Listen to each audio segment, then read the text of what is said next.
Hello friends, एक बार फिर आपको अपने YouTube channel I tech world में खुशामदीद। आज की इस वीडियो में हम राइटिंग क्रीक पर इंग्लिश लैंग्वेज की टेस्ट की आंसर कीज प्रोवाइड करेंगे। जैसा कि आपको पता है, मैंने अपनी डिफरेंट ओकेजन्स पे मैंने लाइव सेशन में आपको इंग्लिश लैंग्वेज का टेस्ट पास करके दिखाया है। मेरे बहुत सारे दोस्तों ने उन वीडियोस को वॉच करके इंग्लिश का टेस्ट आसानी से पास किया और इसके बाद उन्होंने ऐसे राइटिंग भी उस टेस्ट को भी क्वालिफाई करके अपना अकाउंट क्रिएट किया है। लेकिन कुछ दोस्त ऐसे भी हैं जो जो इंग्लिश का टेस्ट पास नहीं कर पाए, और उनको मैं यही सजेस्ट करूंगा कि उन तमाम वीडियोस को अच्छे से वॉच करें, क्योंकि उनमें मैंने मैक्सिमम आंसर कीज प्रोवाइड की हैं। और याद रहे, इस टेस्ट में 100% एक्यूरेसी रिक्वायर्ड होती है। ओके जी, आपके लिए मैं डिफरेंट मौके पे, मुख्तलिफ मौके पे आपको जो भी लेटेस्ट कीज होंगी आपको प्रोवाइड करता रहूँगा। आप उन वीडियोस को अच्छे से वॉच किया करें ताकि आपकी अच्छे से तैयारी हो सके। ओके जी, इसके बाद आप अपना टेस्ट दें तो यकीनन आप अपना टेस्ट क्लियर कर लोगे। इसके बाद नेक्स्ट फेज पे ऐसे राइटिंग का टेस्ट होता है। बहुत सारे दोस्तों ने, कई दोस्तों ने क्लियर किया, कुछ दोस्त उसमें भी अनलकीली अकाउंट क्रिएट करने में कामयाब नहीं हुए। लेकिन जिन दोस्तों ने मेरी जो ऐसे राइटिंग पे एक डिटेल्ड वीडियो है उसको वॉच किया, उन प्रॉम्प्ट्स को यूज करके ट्राई किया, उनमें से बहुत सारे दोस्त ऐसे अपना वो टेस्ट क्लियर करने में भी कामयाब हुए और अकाउंट क्रिएट करके उन्होंने अर्निंग करना भी स्टार्ट की कुछ दोस्तों ने। तो आप भी उन तमाम वीडियोस को देखो अच्छे से और कूल माइंडेडली अपना टेस्ट दो। इंशाल्लाह आप भी अपना अकाउंट क्रिएट करने में कामयाब हो जाओगे। ओके जी, तो हम और भी मुख्तलिफ मौके पे जो हमें मिलती हैं आंसर इसकी कीज MCQs, उनको सॉल्व करके आपको समझाने की मैं कोशिश करूंगा। आप इन वीडियो को अच्छे से वॉच किया करो। ओके जी, तो आइए चलते हैं हम अपने इस लेटेस्ट इंग्लिश लैंग्वेज के टेस्ट की तरफ। तो इसमें आज के टेस्ट में पहला क्वेश्चन है जी, choose the correct plural forms of noun parenthesis of nouns parenthesis sheep and stimulus. ये थ्री नाउन्स हैं, तो इसके लिए आपका ऑप्शन ए होगा जी। ओके जी, आप अच्छे से देख लें, इसमें ये करेक्ट आंसर है। मैंने यहाँ पे फॉन्ट को थोड़ा सा बड़ा किया ताकि आप अच्छे से देख सको। ओके, आप इनको अच्छे से देखो और याद भी रखो। ओके, क्वेश्चन नंबर 2 है, I don't like either math और physics, I find these subjects boring.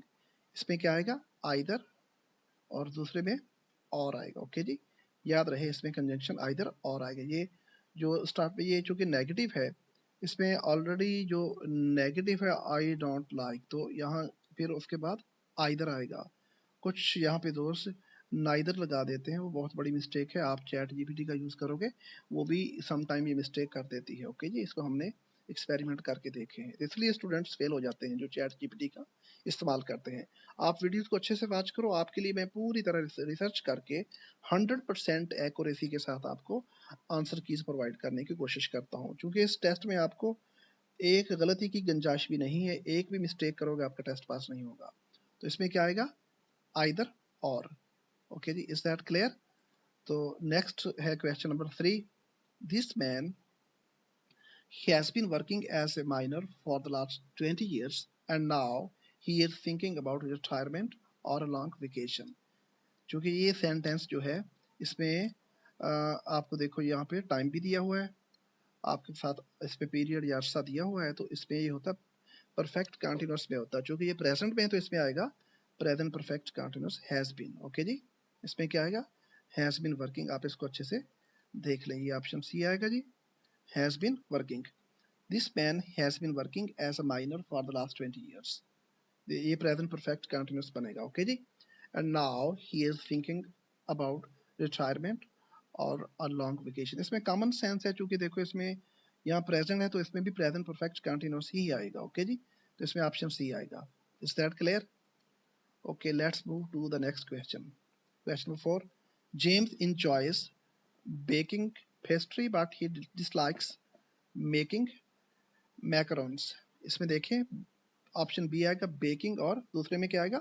Making. इसमें भी हमने मुख्तलिफ मौक़ों पे एक्सपेरिमेंट किया है, तो चैट जीपीटी से सॉल्व करवा के बेशक देख लें। उसमें ये ऑप्शन वो आपको बताएगी मोस्टली बेकिंग या टू मेक, सम टाइम वो टू बेक और टू मेक। तो इसमें ये बहुत बड़ा ब्लंडर है, इसमें दोनों तरफ क्या आएगा? जेरंड आएगा। बेकिंग और मेकिंग याद रहे। ओके, कुछ वर्ब्स ऐसे मैं किसी और सेशन में आपको डिटेल से समझा दूंगा जिन जिन वर्ब्स के बाद आप इन्फिनेटिव यूज नहीं कर सकते हो। ओके, उसके बाद जेरेंड यूज होना। Is that clear? यानी आईएनजी फॉर्म आएगी सिंपली। अगर आप समझने के लिए देखो तो इसमें क्या आएगा, बेकिंग और making. Is that clear? Okay जी, let's move to the next question. Choose a sentence with the correct use of hyphens. Okay, कुछ वर्ड्स या नाउन्स हाइफनेटेड होते हैं, उनको क्यों हाइफनेट करते हैं ये भी मैं डिटेल से अलग से एक वीडियो बना के आपको सिखाने की कोशिश करूंगा। अभी फिलहाल के लिए आप ये समझ लें, आपने इसको ये हर टेस्ट में ये इस तरह का एक क्वेश्चन आता है, इसको अच्छे से समझें। कुछ नाउन्स को कैसे हाइफनेट करते हैं तो उसको मैं डिटेल से फिर कभी आपको समझा दूंगा। इसमें आएगा option B. It is time consuming to reply to all these never ending emails. Okay, इसमें these two words must be hyphenated. Time consuming and second one क्या है, never ending. These words are properly hyphenated. तो इसमें कौन सा option आएगा? Option B इसमें हर लिहाज से ठीक है। आप बाकी भी पढ़ लें तो इसमें ऑप्शन बी आएगा। ओके, अच्छे से देख लें। Okay, let's move to the next question. Choose a sentence with a correct punctuation. तो punctuation एक बहुत बड़ा एक मसला है हमारे स्टूडेंट्स के लिए। मैंने punctuation पे एक डिटेल से वीडियो बनाई है। उसमें फर्स्ट वीडियो में मैंने आपको कॉमास का इस्तेमाल और उसमें डॉट का या फुल स्टॉप का इस्तेमाल करना सिखाया है। बाकी आने वाली वीडियोस में मैं आपको पंक्चुएशन की तमाम मार्क्स का डिटेल से आपको उसके बारे में समझाने की कोशिश करूंगा। आप उन वीडियोस की भी अच्छे से वॉच करना। ओके जी, तो इसमें देखिए, ये डायरेक्ट स्पीच में आपको पता है दो तरह से तीन तरह से फिक्रा लिख सकते हैं।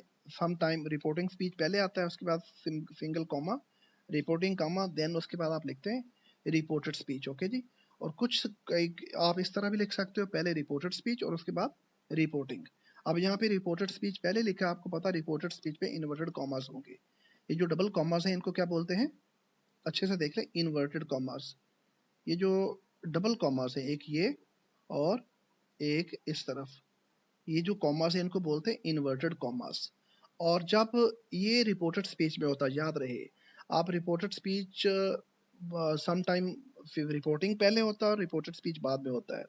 लेकिन अगर रिपोर्टेड स्पीच पहले हो तो उसमें इन्वर्टेड कॉमास तो आएंगे। उसके बाद आपने देखना है ये जो सेंटेंस इसका फॉर्मेट क्या है। आप देखें यहाँ पे, ये चूंकि इंट्रोगेटिव है, ये क्या है, इंट्रोगेटिव सेंटेंस है, और एंड पे क्वेश्चन मार्क आएगा और क्वेश्चन मार्क के बाद आप इन्वर्टेड कॉमास लगाओगे, उसके बाद आप लिखोगे रिपोर्टिंग स्पीच। याद रहे, जब आप रिपोर्टिंग स्पीच लिखते हो तो उसमें उसका जो स्टार्ट में जो भी नाउन है या जो अगर प्रोनाउन है तो उसका पहला लेटर स्मॉल आएगा। नाउन है, उस नाउन में अगर वो प्रॉपर नाउन है तो प्रॉपर नाउन डेफिनेट बात है, आपको पता है वो उसमें उसको कैपिटलाइज करते हैं, यानी कि कैपिटल लेटर स्टार्ट में आता है। तो यहाँ ये प्रॉपर नाउन, ये प्रोनाउन है, इसमें एस को स्मॉल लिखेंगे, इसलिए इसमें ये ऑप्शन ठीक है। तो इन्वर्टेड कॉमास, उसमें क्वेश्चन मार्क के बाद इन्वर्टेड कॉमास और फिर ये उसके बाद ये डबल पंक्चुएशन नहीं आनी। यहाँ देखिए, यहाँ पे क्वेश्चन मार्क भी लगा हुआ है, नीचे कॉमा। अगर सिंपल सेंटेंस हो ये वाला रिपोर्टेड स्पीच, फिर इन्वर्टेड कॉमा और नीचे single comma, okay, then you will write reporting speech. लेकिन ये चूंकि इंट्रोगेटिव सेंटेंस है तो इसमें एक पंक्चुएशन मार्क लग गया है, उसके बाद इन्वर्टेड कॉमास, फिर आपने नीचे कॉमा नहीं लगाना, फिर रिपोर्टिंग स्पीच लिखना। Is that clear? तो ऑप्शन ए इसमें ठीक होगा। कौन सा ऑप्शन ठीक है? Option A. ओके जी, इज दैट क्लियर? तो आगे चलते हैं question number 7। Choose a line with only non continuous और स्ट्रेटिव वर्ब्स। ये भी क्वेश्चन हर टेस्ट में आता है, लेकिन डिफरेंट ओकेजन्स पे इसको बदल देता है, लेकिन ये मोस्टली 99% टेस्ट में ये आया है। ओके जी, इसको अच्छे से आप पहचान कर लें। तो मैं इसके लिए भी अलग से वीडियो बनाना पड़ेगी। हम एक सीरीज ऑफ वीडियोस हम शुरू कर रहे हैं, उसमें स्टूडेंट्स को समझाने के लिए, अपने दोस्तों को कि ग्रामर के मुख्तलिफ किस्म की चीज़ें समझाने की कोशिश करेंगे। नॉन कंटिन्यूस वर्ब्स कौन कौन से होते हैं ये भी मैं उस डिटेल से अलग से एक वीडियो बना के आपको समझा दूंगा। इसमें ऑप्शन बी ठीक है जी। कौन सा ऑप्शन आएगा? Option B, love, know and prefer. Okay, या क्वेश्चन नंबर 7 ठीक है, इसमें ऑप्शन बी आएगा। Okay, let's move to the next question.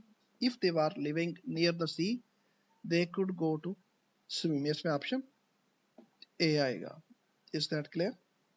अच्छे से देख लें। ओके जी, question number 9, have you seen that new boy in our class, he is tall like A giraffe. इसमें तो क्या आएगा, नाउन्स के साथ क्या आएगा जब आप उसको लाइक लिखते हो, क्या लिखेंगे, like a giraffe. Okay, is that clear?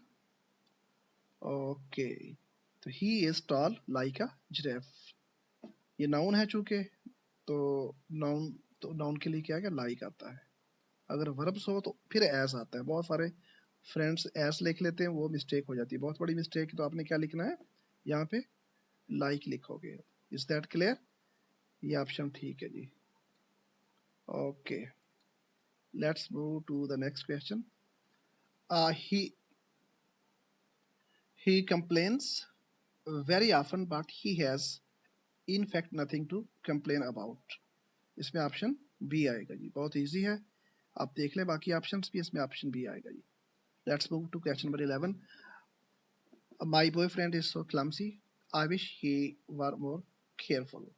इसमें आपने आई विश, जिस फिक्रे में आई विश हो या वुड दैट का इस्तेमाल हो, हसरत या तमन्ना होती है, मैं आपको आपकी आसानी के लिए समझा दूं, उसमें हमेशा वार आता है। क्या आता है, whether you have noun or pronoun in singular, okay, singular हो या प्लूरल हो, even if you have got the noun in a singular sense, okay, you will make the use of were invariably.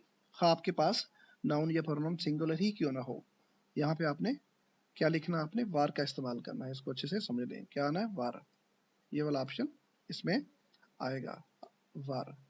Is that clear? ये कहाँ पे आता है, जिन फिक्रों में I wish का इस्तेमाल हो, हसरत या इसमें ख्वाहिश का इजहार होता है, तो इसमें या आई विश आएगा या वुड दैट आता है, तो उसमें हमेशा वार आता है। वार या हैड बीन दोनों ठीक है, इसमें आप वार लगा दें, ओके। तो लेकिन अगर वहां वहां पे वर्ब वर्ब का जिक्र हो, फिर आप had had plus third form use करोगे, हैड के बाद थर्ड फॉर्म। तो यहाँ पे वर्ब नहीं है, तो आई विश ही, तो क्या आएगा, ही वार मोर। देखो, हालांकि ही थर्ड पर्सन सिंगुलर है, लेकिन उसके लिए भी आपने वार का इस्तेमाल करना। Is that clear? ओके जी, let's move to the next question. His successful project work was worthy of bonus. इसमें प्रेपोजिशन की मिस्टेक है, बहुत इजी है। ये प्रेपोजिशन आएगी इसमें, सॉरी ऑफ आएगा। फॉर, विथ, अबाउट देख ले, इसमें ऑप्शन ए आएगा, बहुत इजी है जी। Let's move to question number 13। There is very little snow outside, we don't need to snow boots, okay, we don't need the snow boots। Little ना होने के बराबर, बहुत कम, ओके जी। तो इसमें ऑप्शन डी आएगा। आप इसको चैट जीपीटी से आप जब भी इसको सॉल्व करोगे, आप कभी वो ऑफ यू का ऑप्शन देता है और कभी फ्यू का। मिस्टेक मैंने पहले भी आपको बताया, ग्रामर टेस्ट में अवॉइड करें चैट जीपीटी को, तो इसमें आपको 100% एक्यूरेसी रिक्वायर्ड होती है। तो इसमें क्या आएगा, लिटिल, ये वाला ऑप्शन ठीक है, ओके जी। Let's move to next question. The Millers completed repairing their new house। इसमें completed, इसके बाद क्या आएगा, repairing, ये रहा, ओके। इसमें completed to repair नहीं आएगा, इसके बाद इंफिनिटिव का इस्तेमाल नहीं करेंगे, डी आएगा ये, repairing, ओके।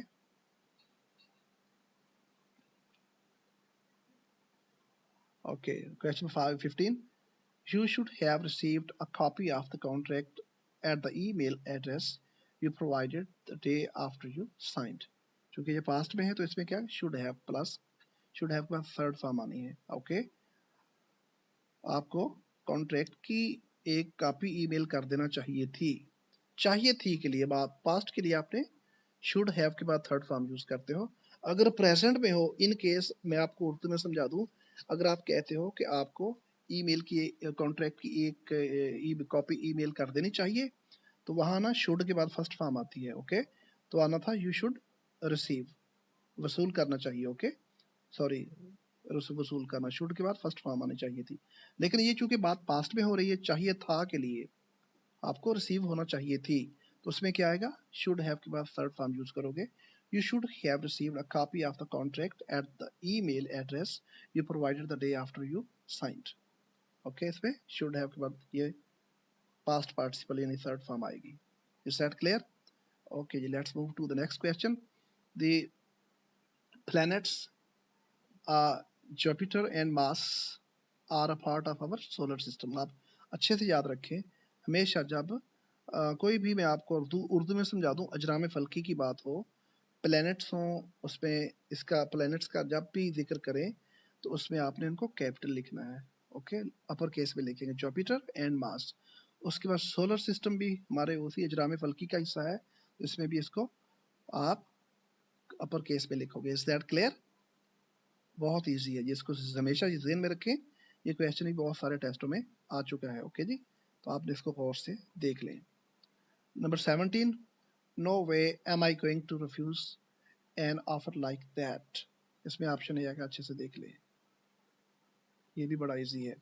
ओके जी, question number 18, Sara has been Lucy's best friend since middle school, when she was bullied Sara stood up for her. Past में क्या आएगा, उसकी हिमायत पे खड़ी होगी, तो स्टूड अप आएगा, क्या आएगा, stood up for.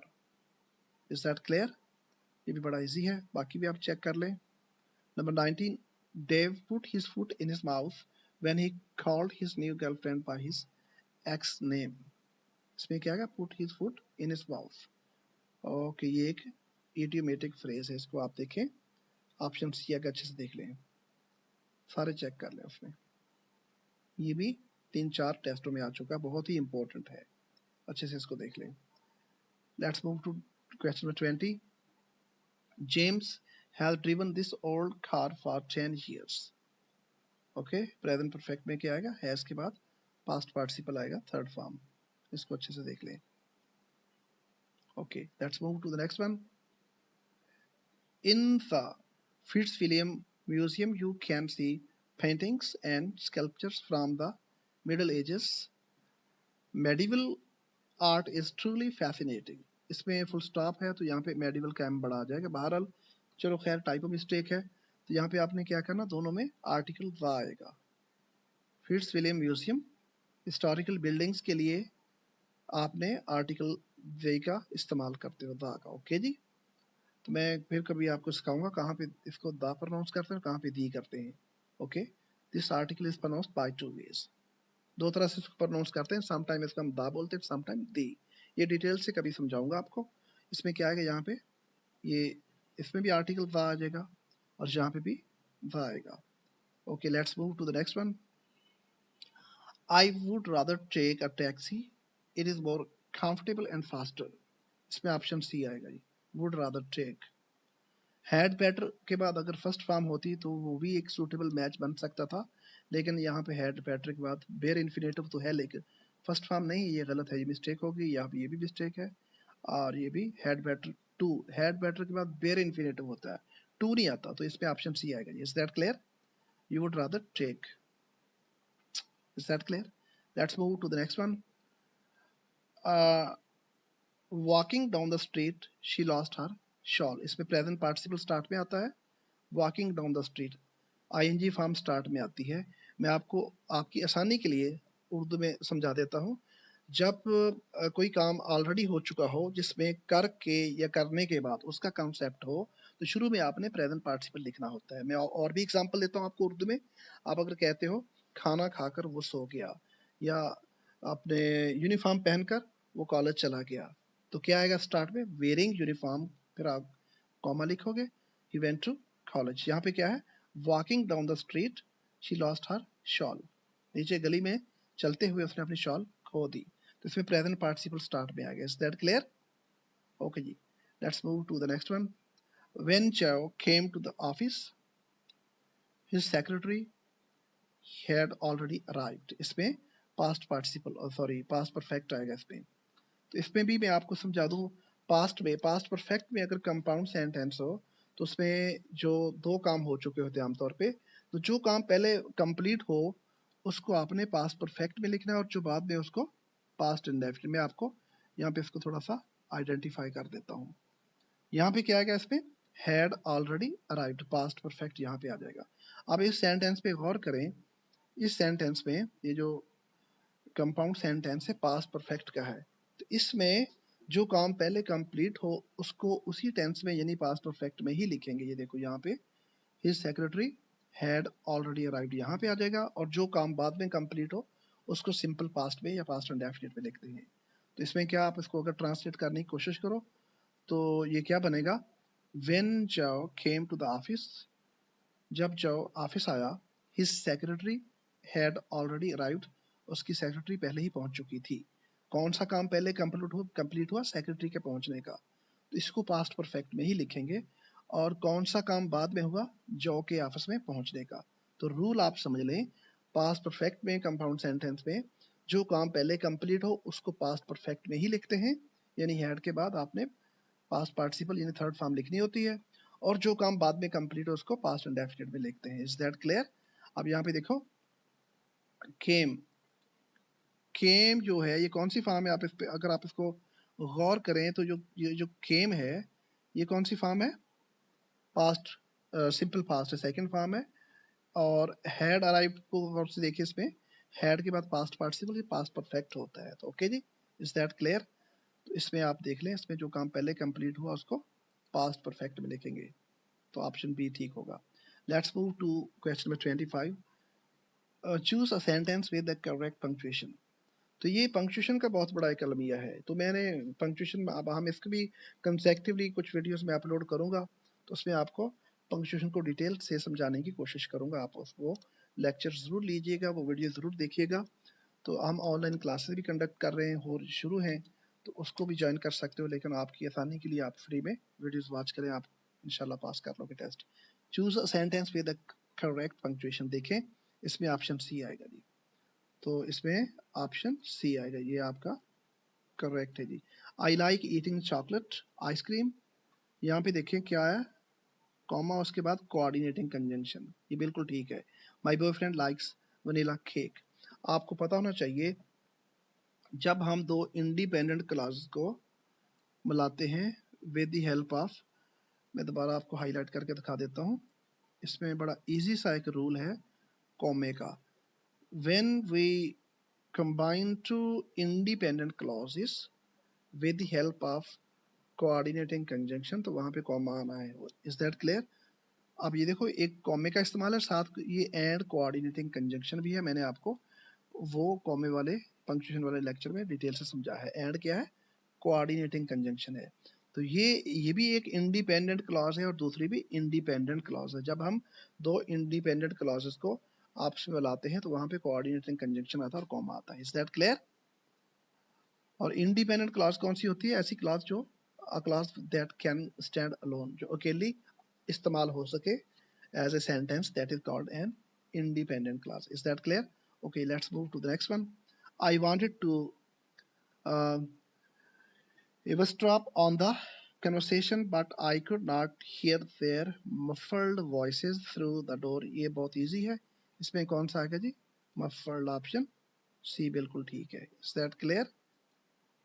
Okay, let's move to the next question.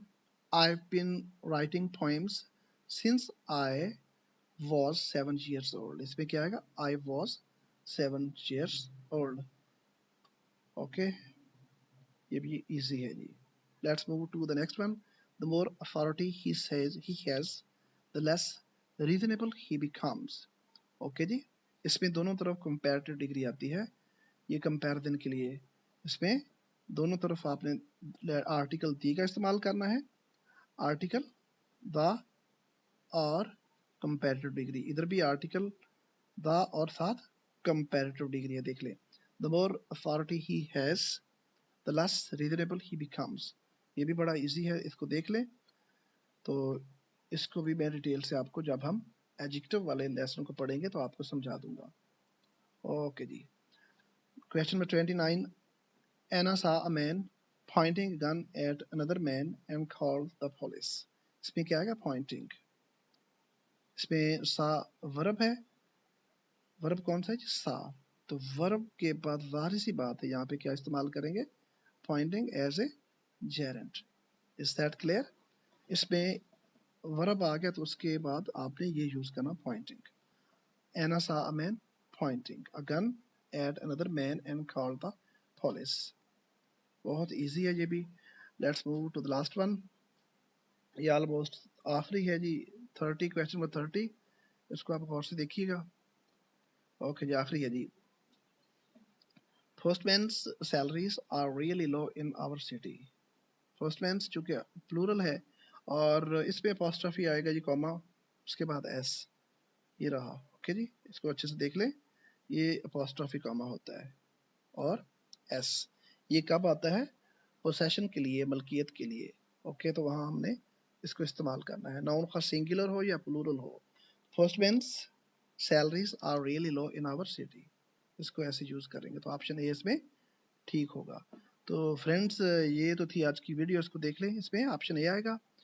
तो इसमें आप तमाम की तमाम कीज़ को अच्छी तरह कहीं सेव कर लें, तो आने वाले तमाम जो इम्पोर्टेंट वीडियोस होंगी उसमें भी मैं आपको इस तरह की कीज़ प्रोवाइड करूंगा। आप उन वीडियोस को अच्छे से वॉच करके इस टेस्ट की अच्छे से तैयारी कर सकते हो। ओके जी, यकीनन आप जब आप टेस्ट दोगे तो इसको पास कर लोगे। ओके, और ये था आज के लिए इतना ही। आपको मिलेंगे किसी नेक्स्ट वीडियो में, तब तक के लिए इजाज़त दीजिए। Wish you all the best.